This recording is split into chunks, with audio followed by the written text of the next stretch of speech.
आज का हमारा टॉपिक है अल्फ़ाबेट, जो कि रीजनिंग से जुड़ा हुआ है। सिर्फ बैंक एग्ज़ाम में ही नहीं, एसएससी और अदर जो एग्ज़ाम्स है उनमें भी अल्फ़ाबेट से जुड़े हुए क्वेश्चंस पूछे जाते हैं। तो किस किस तरह के क्वेश्चंस आते हैं, क्या क्या अलग अलग टाइप होते हैं उन क्वेश्चंस के, सब कुछ आज इस पार्ट में हम डिस्कस करेंगे।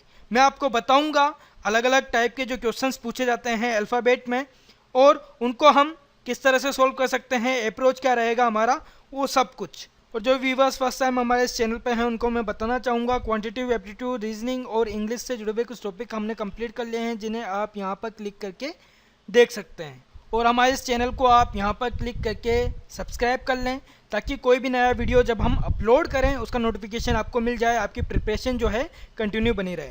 फ्रेंड्स, आपको मेरा ये वीडियो पसंद आए तो लाइक इसे ज़रूर करें, शेयर करें अपने दोस्तों के साथ में और कमेंट करें। चलिए अब स्टार्ट करते हैं आज की क्लास। हेलो फ्रेंड्स, मेरा नाम है समीर गहलोत और द ट्यूब गुरु में आप सभी का स्वागत है। अल्फ़ाबेट से पार्ट 1। तो सबसे पहले है टाइप 1। टाइप 1 में मैंने उन क्वेश्चंस को शामिल किया है जिनमें एक वर्ड हमें दिया जाएगा, उस वर्ड में से कुछ लेटर्स हमें पिक करने हैं जो भी इंस्ट्रक्शन दिए जाएंगे उनके तहत, और मीनिंगफुल वर्ड्स बनाने हैं। और जो भी इंस्ट्रक्शन दिए गए हैं आंसर के लिए, उनको फॉलो करते हुए आंसर मार्क करना है। तो टाइप 1 को एक तरह से कहा जाए तो टाइटल हम दे सकते हैं formation of meaningful words from the letters of the given word. तो फर्स्ट क्वेश्चन यहाँ पर, if it is possible to make only one meaningful word from the second, the fourth, the sixth and the eighth letters of the word computer, second letter of the word is your answer. If more than one such word can be formed, X is your answer, and if no such word can be formed, Z is the answer. तो question में कहा गया है computer word के second, fourth, six और eight letter को लेकर कोई मीनिंगफुल वर्ड अगर बन जाता है तो सेकेंड लेटर जो होगा उस मीनिंगफुल वर्ड का वो आपका आंसर होगा। अगर ऐसा नहीं होता, कुछ ज़्यादा वर्ड्स बन जाते हैं मीनिंगफुल, तो आपका आंसर जो है एक्स होगा। ठीक है, एक्स होगा। और अगर एक भी वर्ड नहीं बनता है मीनिंगफुल तो आपका आंसर जो है जेड होगा। ठीक है, तो एक्स जो है फोर्थ ऑप्शन है, जेड जो है फिफ्थ ऑप्शन है। अगर एक से ज़्यादा मीनिंगफुल वर्ड बन जाते हैं तो फोर्थ ऑप्शन राइट होगा, और एक भी मीनिंगफुल वर्ड नहीं मिलता है, नहीं बनता है, तो ऑप्शन फिफ्थ राइट होगा। तो देखते हैं इस क्वेश्चन के लिए कौन सा ऑप्शन राइट होगा। यहाँ पर कंप्यूटर वर्ड में से सेकेंड, फोर्थ, सिक्स और एट लेटर को हमें लेना है। तो सेकेंड है ओ, फोर्थ पी, सिक्स है टी और एट्थ है आर। तो हमारे पास में लेटर्स हो गए ओ, पी, टी और आर। अब इन लेटर्स को लेकर मीनिंगफुल वर्ड हमें बताना है। ठीक है, और एक और बात आप यहाँ पर ध्यान में रखिएगा, जो भी लेटर्स हैं, मीनिंगफुल वर्ड जो भी बनेंगे उनमें किसी भी लेटर का रिपीटेशन नहीं होगा। ठीक है, कोई भी लेटर जो है दो बार नहीं आएगा, सिंगल हमें यूज़ करना है हर एक लेटर। ठीक है, सिंगल हमें यूज़ करना है हर एक लेटर, और हर एक मीनिंगफुल वर्ड में सभी के सभी लेटर्स होने चाहिए। ठीक है, सभी के सभी जो लेटर्स, हमें चार लेटर्स यहाँ पर दिए गए हैं, हर एक मीनिंगफुल वर्ड में ये चारों लेटर्स होने चाहिए। अगर ऐसा नहीं होता है तो वो मीनिंगफुल वर्ड नहीं होगा इन चारों ही लेटर्स, क्योंकि यहाँ पर टी और ओ को मिलाकर हम एक मीनिंगफुल वर्ड बना सकते हैं जो कि इंग्लिश डिक्शनरी में हमें मिल जाएगा 2। लेकिन वो यहाँ पर हम नहीं गिनेंगे, क्योंकि यहाँ पर 4 लेटर्स से मिलाकर एक मीनिंगफुल वर्ड हमें यहाँ पर बनाना है। अब इन क्वेश्चंस में दिक्कत कहाँ आती है, कोई भी यहाँ पर फॉर्मूला नहीं होता है कि जितने लेटर्स हैं उनसे कितने मीनिंगफुल वर्ड्स बन जाएंगे इंग्लिश डिक्शनरी की है, ये हम पता कर सकें।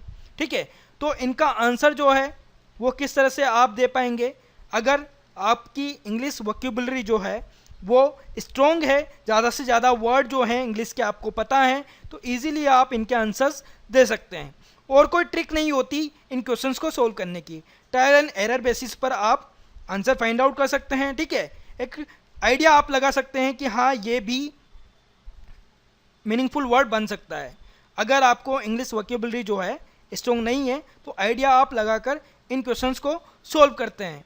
तो ज़्यादातर अगर आपको नहीं पता है कि हाँ उन लेटर्स से क्या क्या मीनिंगफुल वर्ड्स बन सकते हैं, तो मैं ये कहूँगा कि आप इस क्वेश्चन को छोड़ दें, स्किप कर दें। और एक और बात काफ़ी इम्पोर्टेंट है, टाइम। ठीक है, टाइम आपको देना है 30 to 40 सेकेंड्स, इससे ज़्यादा टाइम आपको नहीं लगाना है इन क्वेश्चंस पर, क्योंकि ये जो क्वेश्चंस हैं इनमें आप कितना ही वक्त लगा सकते हैं ये सोचने में कि उन लेटर्स से क्या क्या मीनिंगफुल वर्ड्स बन सकते हैं। ठीक है, तो टाइम काफ़ी ज़्यादा लग सकता है आपका इन क्वेश्चंस में, लेकिन आपको ध्यान रखना है टाइम का 30 to 40 सेकेंड्स में अगर वो सोल्व हो जाता है, आप ये सोच पाते हैं कि क्या क्या मीनिंगफुल वर्ड्स बन सकते हैं, तो आप इसे करें। अगर 30 to 40 सेकेंड्स हो जाते हैं तो आप आगे बढ़ जाइए, अगर किसी भी नतीजे पर आप नहीं पहुंच पाते हैं तो देखते हैं इन 4 लेटर्स से कितने मीनिंगफुल वर्ड्स बन जाते हैं, या फिर एक ही बनता है या फिर एक भी नहीं। तो इन चारों ही लेटर्स को देखकर एक वर्ड मेरे दिमाग में आ रहा है, वो है PORT, पोर्ट।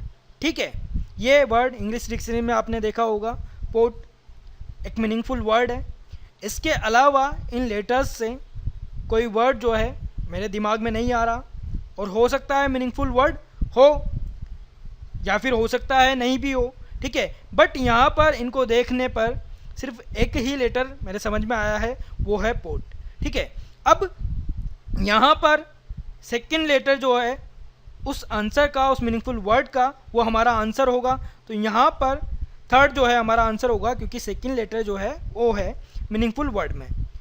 अब यहाँ पर सिर्फ मैंने ये सोचा है कि इन चारों ही लेटर्स से एक मीनिंगफुल वर्ड बनेगा।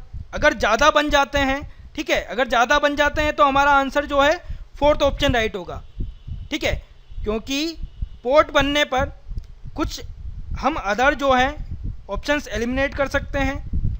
आर एलिमिनेट हो जाएगा, पी एलिमिनेट हो जाएगा, क्योंकि हमें सेकंड लेटर जो है मीनिंगफुल वर्ड का वो आंसर टिक मार्क करना है। ठीक है, अब जेड भी एलिमिनेट हो जाएगा, क्योंकि एक वर्ड तो मीनिंगफुल हमने बता ही दिया। ठीक है, तो जेड तो हो नहीं सकता। अब दो ही ऑप्शंस होंगे, या तो ओ, ठीक है, एक मीनिंगफुल वर्ड हमने बनाया जिसका सेकंड लेटर ओ है, या फिर दूसरा हो सकता है एक्स। अगर पोर्ट से इसके अलावा अदर कोई मीनिंगफुल वर्ड इन लेटर से बनता है तो एक्स आंसर होगा। बट यहाँ पर एक ही वर्ड हमने फाइंड आउट किया है, ठीक है, इनसे मिलकर बनाया है, जो कि पोर्ट है और सेकंड लेटर ओ है। इस वजह से हम थर्ड ऑप्शन को राइट मार्क करेंगे। अगर ज़्यादा बन जाते हैं तो एक्स यहाँ पर आंसर होगा। बट डिक्शनरी में इन चारों ही लेटर्स को लेकर एक ही मीनिंगफुल वर्ड है, वो है पोर्ट, इसके अलावा नहीं है। इस वजह से आंसर जो है यहाँ पर थर्ड होगा, सेकंड लेटर, जो कि पोर्ट का सेकंड लेटर है ओ। और देखिए इन चारों ही लेटर्स को लेकर एक और वर्ड मेरे दिमाग में आ रहा है, वो है ट्रोप। लेकिन यहाँ पर इस वर्ड को हम नहीं गिनेंगे। कारण क्या है? क्योंकि ये जो वर्ड है फ्रेंच वर्ड है, इंग्लिश डिक्शनरी में ये वर्ड नहीं है। इस वजह से मीनिंगफुल वर्ड जो हमें गिनने थे उसमें हम इसे नहीं गिनेंगे। तो एक ही मीनिंगफुल वर्ड इन चारों लेटर्स से बन रहा है, जो कि इंग्लिश डिक्शनरी में मौजूद है, वो है पोर्ट। इस वजह से थर्ड ऑप्शन हमारा राइट होगा। और अब आगे बढ़ते हैं और इसी टाइप से नेक्स्ट क्वेश्चन लेते हैं। Question number 2, if it is possible to make only one meaningful word with the first, the second, the fifth and the ninth letters of the word mediation, which of the following will be the third letter of that word? If no such word can be made, give X as the answer, and if more than one such word can be made, give Z as the answer. तो question जो है same type का है, word बदल गया है, जो letters लेने हैं हमें उनकी पोजीशंस बदल गई है, आंसर्स के लिए इंस्ट्रक्शन बदल गए हैं। तो देखिए कहा क्या गया है क्वेश्चन में, मेडिएशन वर्ड से फर्स्ट, सेकंड, फिफ्थ और नाइन्थ यानी कि 4 लेटर्स हमें पिक करने हैं, उनसे मीनिंगफुल वर्ड बनाना है। अगर एक मीनिंगफुल वर्ड बनता है तो थर्ड लेटर जो भी होगा उस मीनिंगफुल वर्ड का वो हमारा आंसर होगा। ठीक है, अगर एक भी ऐसा वर्ड नहीं बनता है तो एक्स हमारा आंसर होगा, और एक से ज़्यादा वर्ड मीनिंगफुल वर्ड बन जाते हैं तो जेड हमारा आंसर होगा। तो यहाँ पर ध्यान रखिएगा, ज़रूरी नहीं है हर एक क्वेश्चन में एक्स जो है एक से ज़्यादा वर्ड बन जाए उसके लिए ऑप्शन हो, और जेड जो है एक भी वर्ड ना बने इसके लिए ऑप्शन हो। यहाँ पर एक्स दिया गया है, अगर एक भी वर्ड नहीं बनता है उन लेटर्स को लेकर तो एक्स जो है राइट आंसर होगा, और ज़्यादा बन जाते हैं, एक मीनिंगफुल वर्ड से ज़्यादा मीनिंगफुल वर्ड हमें मिल जाते हैं उन चारों ही लेटर्स से, तो जेड हमारा आंसर होगा। तो देखते हैं कौन कौन से लेटर्स के लिए कहा गया है मीनिंगफुल वर्ड बनाने को। First that means M, second E, fifth है यहाँ पर ए, और नाइन्थ है यहाँ पर एन। तो 4 लेटर्स हैं एम, ई, ए और एन। तो देखिए इन लेटर्स को ध्यान से देखने पर एक वर्ड तो आपको मिल ही गया होगा। इन लेटर्स की पोजीशन तक की चेंज करने की ज़रूरत नहीं है। वर्ड क्या है? मीन। हिंदी में इसका अर्थ होता है मतलब, ठीक है। तो इंग्लिश डिक्शनरी में ये वर्ड मौजूद है, मीनिंगफुल वर्ड है। तो एक मीनिंगफुल वर्ड इन चारों ही लेटर्स से मिलकर हमें मिल गया। तो यहाँ पर अगर आंसर आप मार्क करना चाहें कि एक ही वर्ड आपको ध्यान में है इन चारों ही लेटर्स से, तो ए आप मार्क करेंगे, ठीक है। लेकिन इन चारों ही लेटर्स को मिलाकर एक और वर्ड आप यहाँ पर बना सकते हैं, NAME, ठीक है, नेम, मीनिंगफुल वर्ड है, ठीक है। तो यहाँ पर एक से ज़्यादा वर्ड हमें मिल चुके हैं इन लेटर्स को मिलाकर जो कि मीनिंगफुल वर्ड हैं। इस वजह से आंसर जो है ए नहीं रहेगा, आंसर क्या हो जाएगा?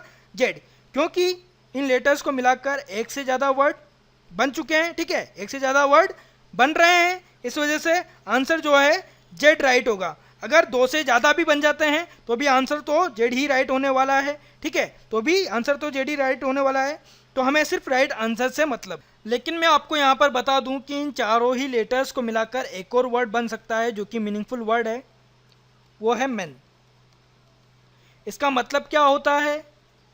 घोड़े, शेर, जो भी मैमल्स हैं उनकी गर्दन पर पाए जाने वाले जो बाल होते हैं, ठीक है, लंबे जो बाल होते हैं गर्दन पर पाए जाने वाले, उनको हम मैन कहते हैं इंग्लिश में, ठीक है। तो इन चारों ही लेटर्स से एक और मीनिंगफुल वर्ड बन रहा है मैन। तो 3 वर्ड टोटल बन रहे हैं इन चारों ही लेटर्स से मिलाकर, जो कि इंग्लिश डिक्शनरी में हमको मिल जाएंगे, मीनिंगफुल है। तो इस केस में भी राइट आंसर जो है हमारा 5th ऑप्शन होगा, जेड। और अब टाइप 2 से क्वेश्चंस देखते हैं। टाइप 2 में मैंने उन क्वेश्चंस को शामिल किया है जहाँ पर एक वर्ड हमें दिया जाएगा और उसमें पेयर्स हमें फाइंड आउट करने हैं। किस तरह के पेयर्स होंगे ये हम देख लेते हैं। तो क्वेश्चन है 3, how many such pairs of letters are there in the word charged, each of which has as many letters between them in the word as in the English alphabetical series in both forward and backward direction. तो देखिए question में कहा गया है ये जो word दिया है चार्ज्ड, इसमें लेटर्स के कितने पेयर बनेंगे और उसके लिए कंडीशन दी गई है जो भी पेयर्स हम लें उनके बीच में लेटर्स उतने ही होने चाहिए जितने कि इंग्लिश अल्फ़ाबेटिकल सीरीज में उनके बीच में मिलते हैं, ठीक है। अगर किन्हीं भी 2 लेटर्स को हम लेते हैं तो उनके बीच में इंग्लिश अल्फ़ाबेटिकल सीरीज में अगर 4 लेटर्स हैं तो इस वर्ड में उन लेटर्स के बीच में भी 4 लेटर्स होने चाहिए, तब उनको हम पेयर मानेंगे। और यहाँ पर स्पेशली बोला गया है कि हमें काउंट फॉरवर्ड और बैकवर्ड दोनों ही डायरेक्शंस में करना है। अगर ये वाली लाइन नहीं भी मिलती है तब भी आपको फॉरवर्ड और बैकवर्ड डायरेक्शन दोनों से ही काउंट करना है जो भी पेयर्स हैं उनको। तो इस क्वेश्चन को सोल्व करने से पहले एक एग्जांपल आप देख लीजिए ताकि क्लियर हो जाए कि एक्चुअल में करना क्या है। मान लीजिए एक वर्ड हमें दिया गया है रस्ट और कंडीशंस यही हैं, हमें पेयर वो निकालने हैं जिनके बीच में उतने ही लेटर्स हैं जो कि इंग्लिश अल्फ़ाबेटिकल सीरीज में हमें मिलते हैं। तो हमें काउंट करना है 1 बाय 1, ठीक है। पहले हम आर को लेते हैं, तो RSTU, RSTU, यहाँ पर कोई भी वर्ड जो है मैच नहीं हो रहा उसी सीक्वेंस के साथ में, तो कोई पेयर यहाँ पर हमें नहीं मिल पा रहा है, ठीक है। आर और एस के बीच में एक भी लेटर नहीं होता, बट यहाँ पर एक लेटर दिया गया है, इस वजह से एस और आर का पेयर हम नहीं मान सकते। यू को हम लेते हैं तो UVW, ठीक है, UVW नहीं बन रहा पेयर, ठीक है। इसी तरीके से अब एस पर आते हैं, ST एक्चुअल अल्फ़ाबेटिकल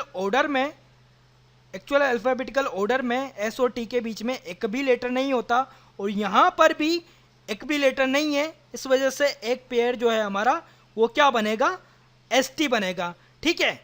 बात समझ में आ गई। इंग्लिश अल्फ़ाबेटिकल ऑर्डर में इन दोनों ही लेटर्स के बीच में एक भी लेटर नहीं है और यहाँ पर जो वर्ड दिया गया है उसमें भी इन दोनों ही लेटर्स के बीच में एक भी वर्ड नहीं है, इस वजह से एक पेयर हमारा ST बने। और ये हमने फॉरवर्ड डायरेक्शन में काउंट किया है, लेकिन सिर्फ फॉरवर्ड डायरेक्शन में ही काउंट नहीं करना, बैकवर्ड डायरेक्शन से भी काउंट करना है। तो T को हम लेते हैं, तो TUVW मैच हो रहा है, कोई वर्ड यहाँ पर नहीं हो रहा तो पेयर नहीं बनेगा। S पर आते हैं, STU कोई मैच नहीं हो रहा, ठीक है, तो पेयर नहीं बनेगा। UV यहाँ पर भी पेयर नहीं बन रहा, तो सिर्फ इस वर्ड के लिए एक ही पेयर बन रहा है ST का। तो अब इस वर्ड पर भी हम यही प्रोसेस यूज़ करेंगे ताकि पेयर ऑफ लेटर्स हमें मिल सके। तो यहाँ पर लेटर्स हैं CHARGED, 4 वर्ड है। इसमें से उन लेटर्स का पेयर हमें फाइंड आउट करना है जिनके बीच में उतने ही लेटर्स हैं जितने की अल्फ़ाबेटिकल सीरीज में उनके बीच में मिलते हैं। ठीक है, तो C से स्टार्ट करते हैं, मैच करके देखते हैं कि कहाँ पर हमें सेम लेटर जो है मिल जाता है जो कि एक्चुअल अल्फ़ाबेटिकल सीरीज में उतने ही डिस्टेंस पर होता है। CDEFG, अब यहाँ पर एक लेटर मैच हो गया G। ठीक है, तो एक्चुअल अल्फ़ाबेटिकल जो सीरीज़ है उसमें भी C और G के बीच में 3 लेटर्स होते हैं और यहाँ पर भी 3 ही लेटर्स हैं। लेटर्स क्या है ये इम्पोर्टेंट नहीं है, लेकिन कितने हैं ये इम्पोर्टेंट है। ठीक है, तो उसी पर हमको ध्यान देना है। यहाँ पर 3 लेटर्स हैं, एक्चुअल अल्फ़ाबेट में C और G के बीच में भी 3 लेटर्स होते हैं, इस वजह से इसे हम एक पेयर मानेंगे। ठीक है, तो CG एक पेयर हो गया, CG एक पेयर हो गया। और हमें यहाँ पर ही नहीं रुकना है भाई, C के साथ में G का एक पेयर बन गया। ठीक है, लेकिन हो सकता है आगे जो लेटर्स हैं उनके साथ में भी पेयर बने, तो हमें आगे भी कंटिन्यू करना है। तो C G तक यहाँ पर आ गया था, DEFGHI आगे मैच नहीं हो रहा। ठीक है, तो C के साथ में सिर्फ एक ही लेटर होगा, तो पेयर क्या बनेगा CG का। अब S से स्टार्ट करते हैं, तो HIJKLM नहीं बन रहा। ठीक है, पेयर नहीं बन रहा। A से स्टार्ट करते हैं, ABCDE। अब E और D की जो अगर पोजीशन थी वो चेंज हो जाती, तो यहाँ पर A के साथ में भी एक लेटर का पेयर बन जाता, पर पोजीशंस चेंज नहीं है, यहाँ पर कोई मैच नहीं हो रहा, उसी डिस्टेंस पर हमें लेटर नहीं मिल रहा जो कि एक्चुअल अल्फ़ाबेटिकल सीरीज में ए से उतनी ही डिस्टेंस पर होता है, तो पेयर नहीं बनेगा। R से स्टार्ट करते हैं, RSTU नहीं बन रहा। जिससे स्टार्ट करते हैं, GHI।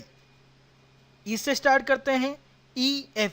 तो फॉरवर्ड डायरेक्शन में हमने सभी लेटर्स को चेक कर लिया, सिर्फ एक पेयर बना है CG का। और जैसा मैंने कहा हुआ है, सिर्फ फॉरवर्ड डायरेक्शन में नहीं बैकवर्ड डायरेक्शन में भी हमें चेक करना है। ठीक है, यहाँ पर तो स्पेशली ये लाइन दी गई है इन both forward and backward direction, लेकिन अगर ये लाइन नहीं दी गई है, किसी क्वेश्चन में इस तरह का क्वेश्चन है, तब भी आपको फॉरवर्ड और बैकवर्ड डायरेक्शन में चेक करना है। तो अब बैकवर्ड डायरेक्शन से हम चेक करते हैं, तो D से स्टार्ट करते हैं, DE यहाँ पर मैच हो गया, पेयर बन गया। ठीक है, D और E के बीच में अल्फ़ाबेटिकल सीरीज में कोई भी लेटर नहीं होता, यहाँ पर भी कोई भी लेटर नहीं है, तो इस वजह से ये भी एक पेयर होगा। ठीक है, तो DE का एक पेयर यहाँ पर होगा।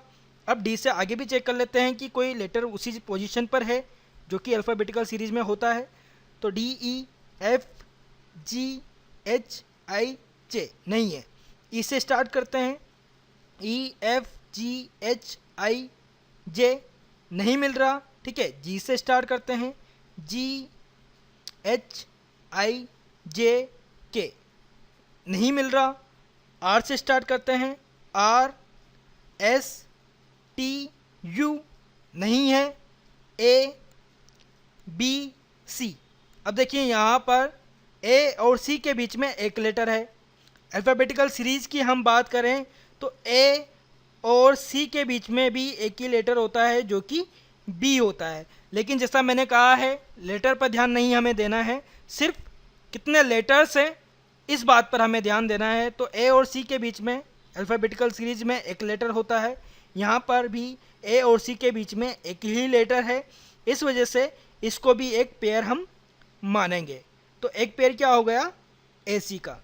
तो फॉरवर्ड और बैकवर्ड डायरेक्शन दोनों में हमने चेक किया है, और पेयर जो हैं, पेयर ऑफ लेटर्स जो हैं कितने बने हैं, 3 बने हैं, जो जो कंडीशन हमें दी गई है उनके हिसाब से। तो यहाँ पर हमारा जो राइट आंसर होगा वो होगा ऑप्शन 4 3। और इस क्वेश्चन को आप एक और तरीके से कर सकते हैं भाई, ये तरीका तो है ही लेटर्स को मैच करके, जैसे इंग्लिश अल्फ़ाबेट आप बोल कर फाइंड आउट कर सकते हैं पेयर क्या बनेगा, या फिर मैंने कोडिंग और डिकोडिंग में इनकी पोजीशन बताई थी नंबर्स में। ठीक है, लेटर्स की पोजीशन बताई थी, अल्फ़ाबेट के जो भी लेटर्स हैं उनकी पोजीशन बताई थी नंबर्स में, उन पोजीशंस के हिसाब से भी आप आंसर जो है फाइंड आउट कर सकते हैं। जैसे यहाँ पर लेटर्स है CHARGE और D। ठीक है, अब इनकी पोजीशंस क्या क्या हैं उनका नंबरिंग आप यहाँ पर लिख लीजिए C3H 8A1R 18G 7E 5D4। और इस तरीके से पेयर फाइंड आउट करना काफ़ी इजी होता है। देखिए यहाँ पर नंबर जो है 3 है तो 3 4 5 6 7 पोजीशन यहाँ पर मिल रही है, तो CG का एक पेयर यहाँ पर होगा। आगे भी आप काउंट कर सकते हैं, लेकिन 3 से भाई 7 तक एक पेयर बना है तो स्मॉल जो नंबर्स हैं वो तो पेयर के रूप में बनेंगे नहीं, ठीक है। 7 पर यहाँ पर पेयर बना है तो जाहिर सी बात है नेक्स्ट जो पेयर बनेगा C के साथ में अगर बनना है तो वो एक तरह से ज़्यादा नंबर वाला होगा। अब यहाँ पर है नहीं तो डायरेक्ट आप ना गिने तो ज़्यादा ठीक रहेगा, आपका टाइम बचेगा। इसी तरीके से 8 को आप देखिए तो 8 से भी आप स्टार्ट करते हैं तो नंबर्स बाकी जो हैं छोटे हैं, सिर्फ एक नंबर जो है बड़ा है, ठीक है, एक नंबर जो है बड़ा है, तो यहाँ पर ग्रुप नहीं बनेगा। 18 भी जो है काफ़ी दूर का नंबर है इंग्लिश अल्फ़ाबेट में हम देखें, लेकिन यहाँ पर एक ही लेटर इन दोनों के बीच में आ रहा है तो ये ग्रुप भी नहीं बनेगा। 1 से अगर स्टार्ट करते हैं तो चेक कर लेते हैं कि 1 से भाई कोई लेटर है जो सेम पोजीशन पर है क्या, तो 1 2 3 4 5 नहीं है। 18 से नहीं हो सकता क्योंकि सब स्मॉल लेटर्स हैं, ठीक है, क्योंकि सब स्मॉल लेटर्स हैं तो 18 से भी नहीं होगा। 7 से नहीं होगा क्योंकि स्मॉल नंबर्स हैं बाकी, ठीक है, बाकी सब स्मॉल नंबर्स हैं। पेयर कब बनेगा, जब 7 से ज़्यादा वाला नंबर हमें मिले, ठीक है, ज़्यादा वाला नंबर हमें मिले तभी पेयर बन रहा है। यहाँ 3 से 7 का पेयर बना था, ठीक है, 3 से 7 का पेयर बना था। भाई इतनी ही पोजीशन पर एक्चुअल में इंग्लिश अल्फ़ाबेटिकल सीरीज में ये लेटर्स होते हैं, इतनी ही दूरी पर। 5 और 4 तो मैंने जैसा कहा कि 5 से अगर हम कंपेयर करें तो बड़ा नंबर यहाँ पर होना चाहिए ताकि पेयर बने। तो फॉरवर्ड डायरेक्शन में कंप्लीट हो गया। बैकवर्ड डायरेक्शन में आप देखिए 4 5 डिफरेंस जो है 0 का है, ठीक है, डिफरेंस यहाँ पर एक्चुअली में 1 का है, लेकिन बीच में बिटवीन में लेटर हम देखे हैं तो लेटर जो है 0 है, लेटर जो है 0 है, और इंग्लिश अल्फ़ाबेट में भी D और E के बीच में लेटर जो है 0 होता है, इन दोनों के ही बीच में। तो यहाँ पर पेयर जो है ये भी बनेगा 4 और 5 का, यानी कि D और E का। 4 और 5 का क्यों बना, क्योंकि 5 जो है 4 से बड़ा लेटर है और इनकी डिस्टेंस जो है एक्चुअल अल्फ़ाबेट में भी इतनी ही है। 4 से आगे के लिए चेक करते हैं, भाई बड़े लेटर्स आगे भी हैं तो 4 5 6 7 8 9 10 नहीं मिल रहा। 5 से स्टार्ट करते हैं, 5 6 7 8 9 10 नहीं मिल रहा। 7 से स्टार्ट करते हैं, 7 8 9 10 11 नहीं मिल रहा। 18 से कंपेयर करने की ज़रूरत नहीं है क्योंकि बड़ा लेटर नहीं है, ठीक है, कोई भी बड़ा लेटर नहीं है। बड़ा लेटर का मतलब है भाई इस पोजीशन पर नहीं है कि उसकी नंबरिंग की पोजीशन 18 से ज़्यादा हो। अब 1 से स्टार्ट करते हैं तो 1 2 3 यहाँ पर मैच हो रहा है, ठीक है, 1 2 3 यहाँ पर मैच हो रहा है तो एक ए और सी का ग्रुप रहेगा। तो नंबरिंग से भी आप जो भी पेयर्स हैं उनको इजीली फाइंड आउट कर सकते हैं, और सहूलियत ये रहती है कि कहाँ पर आप सिर्फ नंबर्स को देखकर ये पता कर सकते हैं कि हाँ आगे पेयर बनेगा या फिर नहीं, ठीक है, तो वो टाइम भी आपका बच जाएगा। तो इस क्वेश्चन को आप इन 2 तरीक़ों से सोल्व कर सकते हैं। टाइप 1 के जो क्वेश्चंस थे उनमें कोई मेथड नहीं था, कोई फॉर्मूला नहीं था ताकि आप डायरेक्ट जो है फाइंड आउट कर सके कि कितने मीनिंगफुल वर्ड बनेंगे। लेकिन यहाँ पर इस तरह के क्वेश्चंस जो हैं जिनमें हमें पेयर्स बनाने होते हैं लेटर्स के, तो ईज़िली आप इन दोनों ही मेथड्स को यूज़ करके आंसर जो है फाइंड आउट कर सकते हैं। आई होप फ्रेंड्स आपको मेरा ये वीडियो पसंद आ रहा है तो आप लाइक ज़रूर करें, अपने दोस्तों के साथ में इस वीडियो को शेयर करें और कमेंट करें। कमेंट आप करेंगे तो मुझे पता लग पाएगा आपको ये वीडियो कितना पसंद आ रहा है, और कमियां हैं तो क्या क्या कमियां हैं ताकि मैं उन कमियों को सुधार सकूं। तो कमेंट कीजिएगा, पसंद आए तो लाइक कीजिएगा, ज़्यादा पसंद आए तो शेयर भी कीजिएगा। और अब इसी टाइप से नेक्स्ट क्वेश्चन और इस पार्ट से 4th question, how many such pairs of letters are there in the word tribunal, each of which has as many letters between them in the word as in the English alphabet. तो question बिल्कुल same है, बस word यहाँ पर change हो गया है और यहाँ पर नहीं कहा गया है स्पेशली कि आपको फॉरवर्ड और बैकवर्ड डायरेक्शन दोनों से ही काउंट करना है। लेकिन जैसा मैंने बताया हुआ है कंपलसरी है आपको फॉरवर्ड और बैकवर्ड डायरेक्शन दोनों से ही काउंट करना है पेयर ऑफ लेटर्स को फाइंड आउट करने के लिए। तो यहाँ पर वर्ड है ट्राइब्यूनल,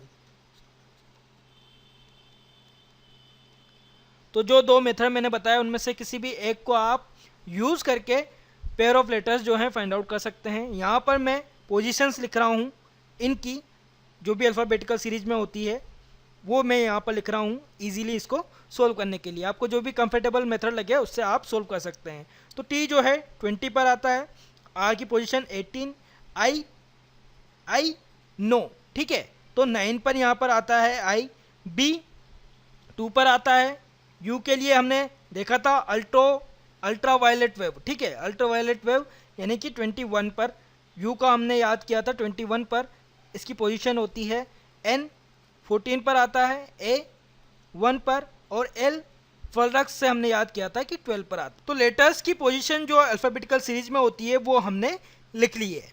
अब पेयर ऑफ लेटर्स जो हैं जिनके बीच में उतने ही लेटर्स यहाँ पर हैं जितने कि अल्फ़ाबेटिकल सीरीज में हैं, उनको फाइंड आउट कर लेते हैं।